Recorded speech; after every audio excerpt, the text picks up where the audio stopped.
probably much longer than that. There is some old straw sort of showing through the manure, but certainly inadequate to provide sufficient warmth for the pigs. And similarly in this hut, we here have a gang of pigs in here who, despite our presence, have pushed past and wanted to get in out of the inclement weather, but having got in, they're not in a comfort zone to actually be able to lie down and huddle and therefore restore their body temperature. So they're using up their own body fat to actually keep warm.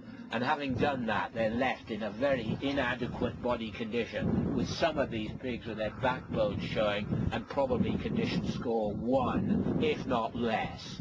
And we're talking about here pigs that are virtually emaciated.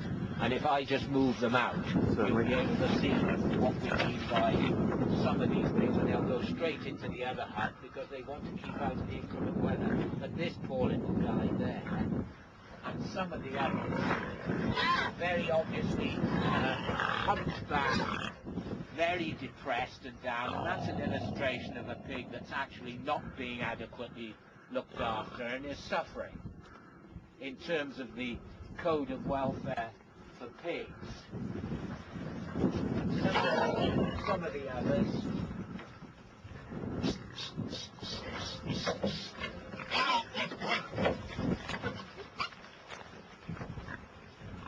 pigs of this sort can be looked after in the circumstances like this, but they're much closer to the margin of not being looked after, especially in the full winter on the Welsh hills. Surely. We need extra dimension of care, and we're conspicuously lacking the level of care that these pigs need. There's a cluster old spot gilt there, and another gilt behind her.